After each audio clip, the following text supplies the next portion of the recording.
Hola y bienvenidos a mi canal de YouTube Español por Dentro otra vez, y estoy aquí con otra invitada y una invitada muy especial del campo del teatro, Magda Ochoa. Hola Magda, ¿cómo estás? Muy bien, gracias, Idar. ¿Tú? Muy bien, estoy perfectamente. Muchas gracias, Magda. Déjame presentaros a Magda. Magda Ochoa es una artista escénica mexicana radicada en Vancouver, en Canadá. En 1988 completó su primer diploma de actuación en el IAE de la Ciudad de México. En 1996 obtuvo una beca del MEQ y se mudó a la ciudad de Quebec para completar una especialización en el teatro. Enseñó teatro en la Ciudad de México, así como técnicas actorales, verso actoral y dirección en la Universidad de las Américas en México. Magda es profesora de teatro en École Secondaire Jules Verne en Vancouver. Hola Magda, muchísimas gracias por estar aquí en mi canal de YouTube Español por Dentro. Es un placer para mí. Además, es algo que no me imaginaba. Imagínate que conocer a una persona que vive tan lejos literalmente y que habla mi idioma es fantástico. Es un honor para mí. Bueno, pues tenemos que darle a Radica, ¿no? Las gracias Por por supuesto, eso es cierto. conectarnos, ¿no? Es una buena Bueno, anécdota eso. Yo, porque Radica la conocí en un coro latinoamericano y me pareció, nos sorprendió muchísimo lo maravillosamente bien que habla español, y después nos conectamos para siempre y ella me habló de ti y bueno, aquí estamos. bueno, aquí estamos y bueno, pues sobre todo me gustaría preguntarte, como siempre empiezo con mis invitados haciendo esta pregunta de cómo está la situación de coronavirus actualmente en tu país. Mira, ahora parece que todo está estable aparentemente porque más del 70% de la gente recibió las vacunas, entonces digamos que está bajo control. Sin embargo, ha habido un aviso de una tercera Ah, ola de coronavirus, de el Omicron y ujú. otras variantes. Y ha habido otra vez un repunte con hospitalización, pero sin toda esa mortandad que hubo con anterioridad. Y están Ah, hablando de una próxima campaña de vacunación para estar preparados para el otoño. Esto sería ah, como una tercera vacuna o un cuarto refuerzo. Y siempre empiezan con las personas mayores, luego van con los que trabajamos en escuelas o con la gente que trabaja en los hospitales, obviamente, con la gente que trabaja con los ancianos, y de ahí hacia abajo. Pero lo bueno fue que ya vacunaron también a niños y a adolescentes. Entonces, sí. pienso que está bajo control, pero todos estamos usando el cubrebocas donde se debe y teniendo todavía los cuidados necesarios. Bueno, pues me alegro mucho oírlo. Y bueno, vamos a pues, empezar la serie de preguntas. Y como usted es una profesora de teatro, ¿no? Y Sí. el teatro y lenguas extranjeras, ¿no? O lenguas en general juegan un rol muy importante, ¿no? Y se puede mezclar y combinar estos dos temas. Así que mi primera pregunta para ti, Magda, es ¿por qué es importante el teatro en una clase de lengua extranjera? Ok, mira, para mí ha sido una herramienta fundamental para poder comunicar. El teatro en cualquier idioma, estoy segura que eso está demostrado de manera seria, permite que los individuos se conecten. Entonces, dentro de la ficción tienes el pretexto que si realmente tú eres una persona tímida, encarnar un personaje te permite olvidar ese plano de la realidad y envolverte en lo que es el elemento lúdico. Jugando, no tienes que reflexionar, simplemente te dejas llevar por el juego para poder comunicarte, como si tú fueras esa persona. Eso en cualquier idioma. En una lengua, en el aprendizaje de una lengua extranjera, yo lo descubrí aquí en Canadá cuando daba mis actividades teatrales para reforzar el uso del idioma francés. Nosotros vivimos en una provincia que es angloparlante. Y de todas maneras, como el francés es el segundo idioma, es uno de los dos idiomas oficiales en Canadá, existe la educación de inmersión francesa o la educación francesa o francófona fuera de la provincia, de las provincias donde se habla francés corrientemente. Entonces yo abordé y propuse las artes escénicas para poder contribuir, para poder invitar a los niños a usar el idioma. Porque los niños, en cuanto se ponen a jugar, es normal, en el salón de clases hablan francés, pero en cuanto salen al recreo, todo el mundo habla inglés, lo cual es normal. Entonces yo, al elaborar o al proponer jugar en francés, jugar literalmente porque el verbo es el mismo, ¿no? Los niños aceptan la convención. Ya no piensan que están haciendo una tarea de gramática. Ya no piensan que están revisando verbos, por ejemplo. Simple y sencillamente te dejas llevar por la necesidad de comunicar. Y es ahí donde yo pienso que el teatro es una herramienta maravillosa para llenar esas carencias, porque necesitas jugar. Es a partir de eso que te la hace una llave infinita hacia un mundo de posibilidades, ¿no? Te abre la puerta hacia un mundo de posibilidades que no contemplabas en esta experiencia de aprendizaje. Claro, pues entiendo. Ok, y ahora, ¿cómo se pueden mezclar temas gramaticales con teatro? ¿Me podrías explicar esto, por favor? Claro. Mira, hay un momento en el cual estás aprendiendo un idioma, y todos lo sabemos porque todos hablamos varios idiomas, en el que te sientes como estancado. Te sientes estancado, entiendes la teoría, pero no la puedes aplicar. Muchas veces sucede que no tienes con quién practicar el idioma.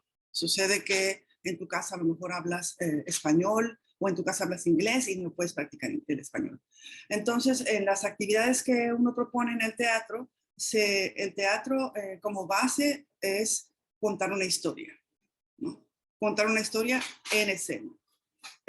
Lo que yo les explico a mis alumnos para poder abordar la gramática sin hablar de gramática es que ellos tienen que tomar en consideración que cuando estás en la escena tienes que organizarte para contar una historia. Y para contar una historia tienes que hacer acciones. Y todos sabemos que los verbos son acciones. Entonces tienes que coordinar para contar en qué momento está pasando la historia. Tienes que entrar en una convención y decir, la historia sucede en este momento, es presente, entonces vamos a arrojar o a proponer una serie de verbos. Yo siempre voy a poner unas primicias para que los niños se organicen y me digan, ok, ¿qué es lo que sucede? Ustedes van a ir de lo que se llama el lado jardín a el lado patio, van a ir atravesando una tormenta de nieve, por ejemplo. Entonces ellos van a elaborar eso y van a improvisar y van a caminar y van a empezar a reflexionar. Van a caminar, van a sentir emociones, van a expresar que hace frío, etcétera, etcétera. Eso sucede en el tiempo presente. Con otros niños o en otro momento, en otra etapa, hablo del pasado. Hablo del pasado porque los niños van a experimentar, por ejemplo, los niños o los alumnos, no son siempre niños, pueden ser adolescentes, una serie de acciones que ocurrieron en el pasado o que ocurrieron mientras dormían. Y entonces, te voy a poner un ejemplo. Yo les doy un teléfono a la antigua, ¿no? Con un cable y todo, que ellos ni siquiera saben cómo se marca. Cuando les di el aparato no sabían si tenían que oprimir los botones o si nada más se hablaba. Era toda una cosa como extraña para ellos. Y a partir de usar el teléfono, cuentan lo que les pasó. Y ahí están usando el tiempo pasado. Simplemente me refiero a los elementos básicos de uso de verbos.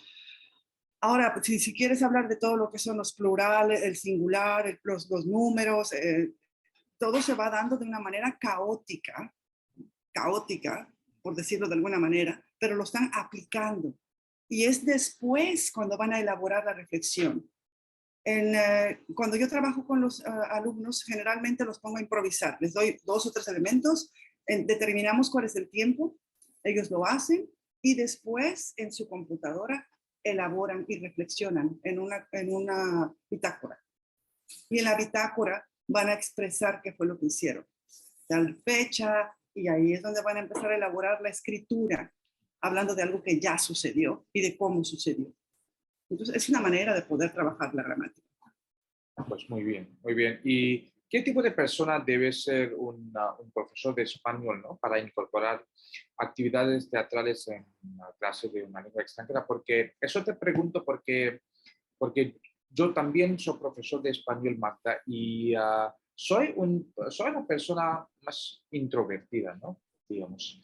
Y a veces me cuesta incorporar pues, actividades del teatro en la clase, porque yo no soy persona de teatro, así que es importante que un profesor sea un profesor de español o un profesor de cualquier lengua sea una persona de teatro o cualquier otro, o si todos los profesores, incluso si no son del teatro, pueden incorporar esas actividades. Fíjate que esa es una pregunta muy interesante porque yo no sé allá cómo sea el esquema del Ministerio de Educación. Aquí el teatro es una materia, es parte de la, de la base de las materias que se enseñan desde séptimo grado hasta doceavo, todo lo que es el high school, la middle school y el high school.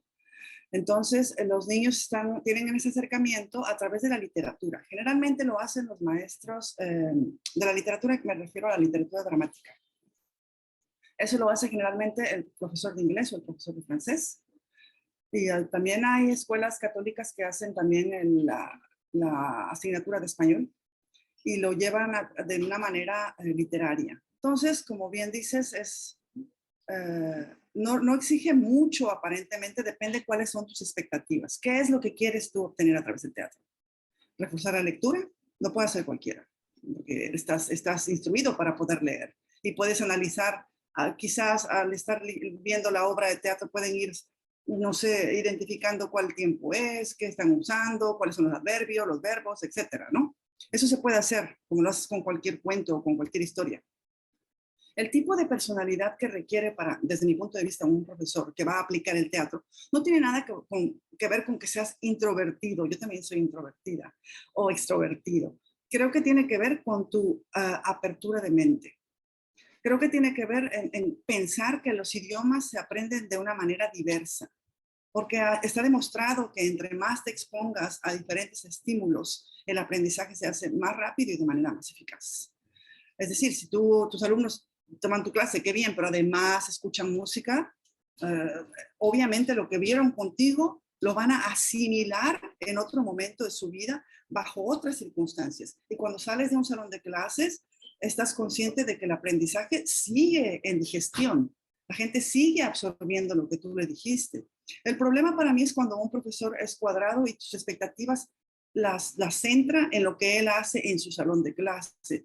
Y eso empobrece la capacidad del alumno.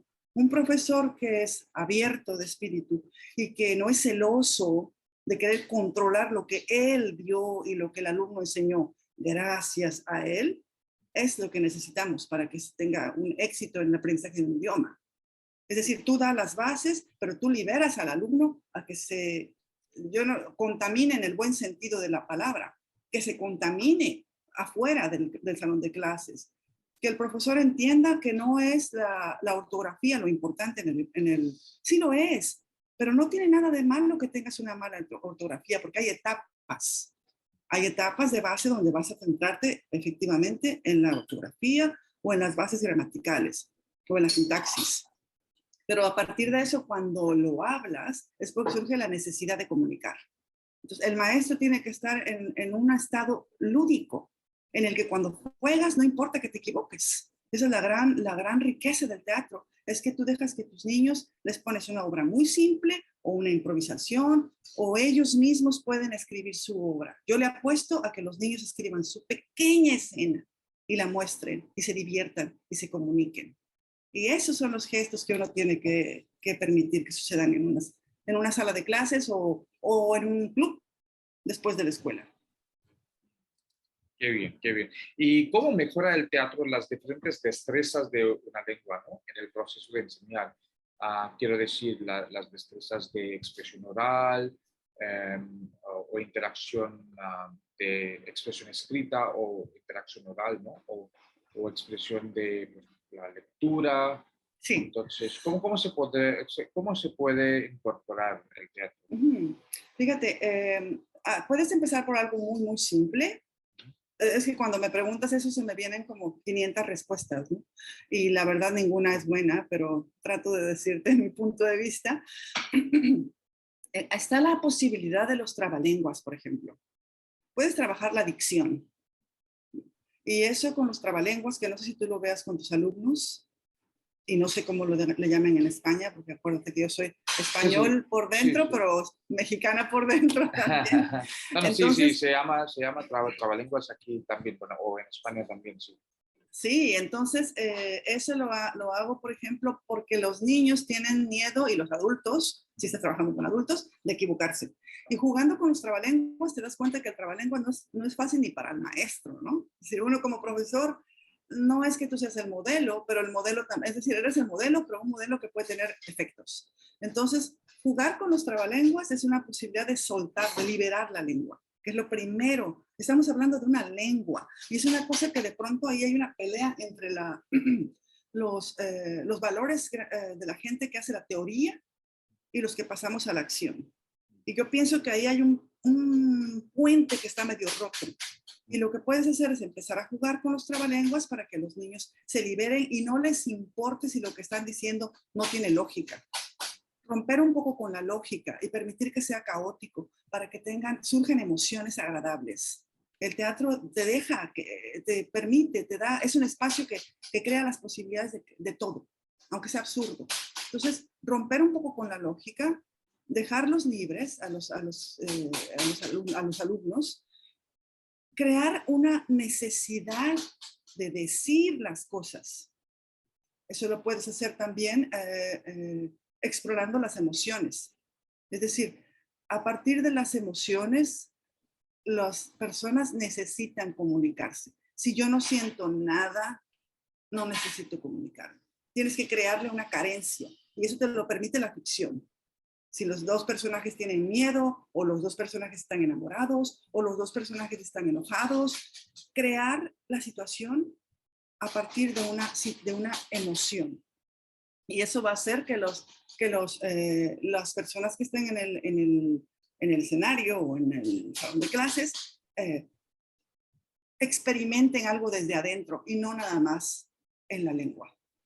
La lengua va a ser el vehículo que va a proyectar el pensamiento, ¿no? Entonces, bueno, esa es una posibilidad. Leer, es decir, si tú pones a unos chicos o a varios chicos a leer la misma escena o les das personajes, les asignas un personaje y ellos leen el personaje, la tirada o la réplica varias veces, les refuerza su capacidad de memorización. Y para aprender un idioma nosotros estamos conscientes de que la memoria es súper importante. Y a fuerza de usarlo y de saber en qué circunstancias estos personajes se dijeron, te quiero, necesito ayuda, no me dejes por favor, eso va llenándose, va quedándose en la memoria a largo plazo de cualquier individuo que está aprendiendo una lengua extranjera. Bueno, muchas gracias por contestar esta pregunta, Magda. Ahora, mi siguiente pregunta es, ¿cómo se puede incorporar el teatro en la enseñanza virtual de una lengua extranjera? Porque ahora vemos con la llegada de la pandemia, ¿no? Ahora todas las clases se han convertido en clases virtuales, aunque ahora las clases presenciales vuelven a tomarse, pero todavía muchas personas dan clases online. Así que, ¿cómo se puede incorporar el teatro en la enseñanza en el ambiente virtual? Fíjate que lo que yo he observado es que nosotros, mientras trabajábamos, siempre tuvimos un plan B, porque nunca estuvimos libres de la pandemia. Entonces teníamos que elaborar toda la planeación pensando en que los chicos se llevaban la computadora a casa. En el peor de los escenarios, ellos podrían seguir conectados con nosotros.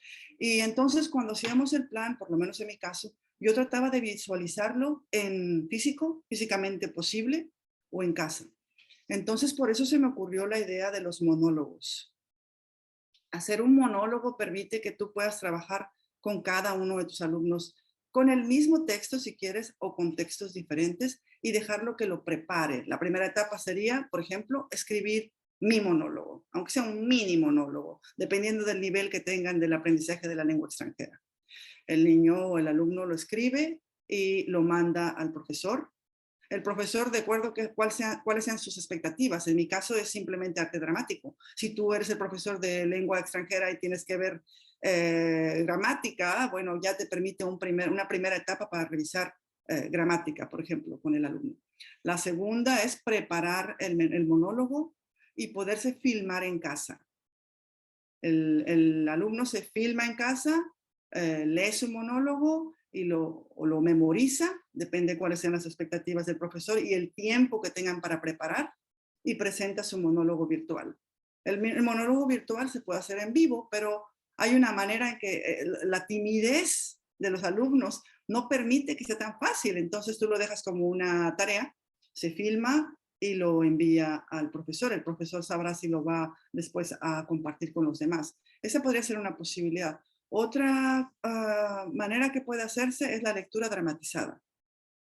Porque tú sabes que en las condiciones de una pandemia no siempre tenemos el tiempo de memorizar y de practicar. No, pero sí tienes manera de organizar una lectura dramatizada y de permitir que los alumnos se vean todos. De tratar de permanecer conectados virtualmente. Entonces, con esto de la galería, tú puedes lanzar una invitación y decirle a tus alumnos que a tal hora, con los papeles ya todos asignados, nos vamos a reunir para una primera lectura. Y eso permite también hacer arte dramático con lectura dramatizada, no de una obra completa, puede ser una escena. Y vaya, eso es lo que siempre tuvimos a mano para hacerlo virtualmente. No te escucho. Oye, perdona que Sí. se me había silenciado. Muchas gracias por esta respuesta, Magda. Para terminar la entrevista, ¿me podría pues, permitir hacerte esa última pregunta de cómo se varía el método de teatro al enseñar a niños en comparación con adultos? ¿Qué diferencias ves tú? Ok. La diferencia la primera es el bagaje, ¿no? Los niños todavía son neutros, y cuando eres un adulto ya tienes diferentes bagajes, ya tus experiencias vividas son distintas, ¿no? Cuando es con adultos, yo creo que es más fácil discutir, es más fácil hacer una concertación para decidir qué quieren hacer como teatro. No diría yo que audicionar precisamente, pero se puede hacer una retroalimentación para poder juntos escoger una obra, por ejemplo, si se quiere hacer una lectura dramatizada, o quizás hacer una escritura colectiva. La creación colectiva es maravillosa. La creación colectiva permite que si algunas personas no quieren actuar, cuando estás haciendo a través del teatro la enseñanza en un idioma, pueden ser asistente de escena o escenógrafo o iluminador o cualquier apuntador, cualquier elemento que sea posible insertar en la creación de una obra de teatro. Así que yo creo que esa es una diferencia porque tienes mayor riqueza. Quizás también hay un reto que es la dureza. Cuando hay adultos que no quieren jugar. Hay adultos que ellos llegan a aprender porque se aprende y tiene que ser serio. Esto no es un juego. Yo necesito viajar y necesito el idioma ya, ahora y como sea. Entonces tendrías como que valorar de qué manera puedes insertar las artes dramáticas. Quizás puede ser un pequeño elemento de diálogos o un pequeño elemento de lectura dramatizada. En realidad es el profesor el que tiene que evaluar y decir, ¿este grupo es para poder hacer arte dramática o no? Y discutir y bueno, y adaptarse, ¿no? Claro. Pues muy bien. Magda, ha sido una entrevista muy reveladora y con mucho conocimiento para mí. Así que muchísimas gracias por darme y darnos a todo el público, ¿no? Tu tiempo para estar aquí. Muchísimas gracias, Magda. De nada, eso fue un placer para mí. Ya sabes que yo aprendo, tú aprendes y todos aprendemos Claro, cada día. Así que para mí también claro. fue maravilloso conocerte Y bueno, y no veo a las demás personas, pero un placer. Bueno, y también pues espero que a mi público, quien esté viendo este vídeo, os haya gustado este vídeo, y hay muchos profesores también de español que son parte de Español por Dentro, ¿no? De mi canal de YouTube, y estoy seguro de que a ellos también les sería muy útil incorporar algunos de estas metodologías, ¿no? Teatrales en su clase para pues, hacer más feliz y más divertido, ¿no? Las clases. Así que Claro. muchísimas gracias, Magda, por estar aquí. De nada, de nada. Y Y hasta encantada. encantado, el placer es todo el mío, así que muchas gracias y hasta el siguiente capítulo de Español por Dentro. Chao.